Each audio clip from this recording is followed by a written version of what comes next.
না, ঘটক বুঝি আমার বাড়ির রাস্তা চিনে না।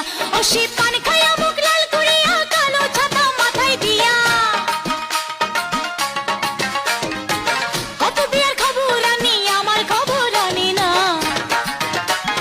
ঘটক বুঝি আমার বাড়ির রাস্তা চিনে না।